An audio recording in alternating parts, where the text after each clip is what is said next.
Federal accident investigators this morning are heading to the scene of a deadly train crash outside New York City. An evening rush hour commuter train hit an SUV trapped under a crossing gate. The vehicle and part of the train burst into flames. The train from Grand Central Terminal was packed with hundreds of riders. 6 passengers in the SUV drivers were killed. Another dozen people were hurt. Vinita Nair is at the crash site in Valhalla, about 30 miles north of New York City. Vinita, good morning.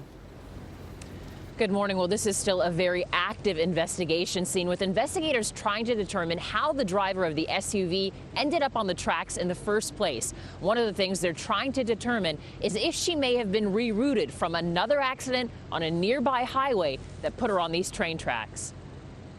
The packed Metro North train had yet to make its first express stop when it plowed into an SUV that was on the tracks. Moments later, several rail cars were on fire, smoke pouring from the windows. People were pulling the windows off, trying to get out through the emergency windows, screaming, yelling. It was just total panic.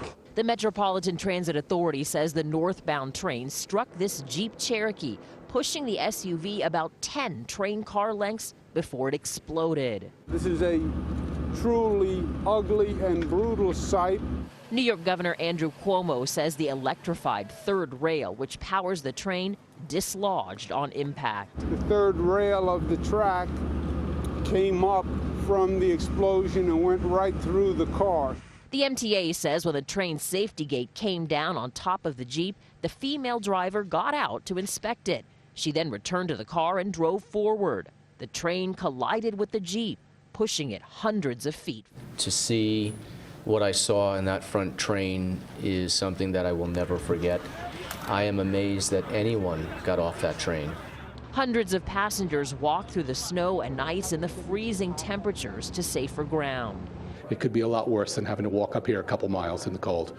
It is the deadliest crash in the history of Metro North, a railroad plagued by problems.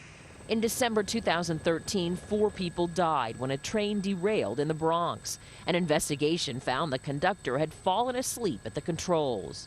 7 months earlier, 76 people were hurt when 2 trains collided in Connecticut. While NTSB investigators will now analyze the train's event recorder, the transit chief believes the train was moving at full speed on impact.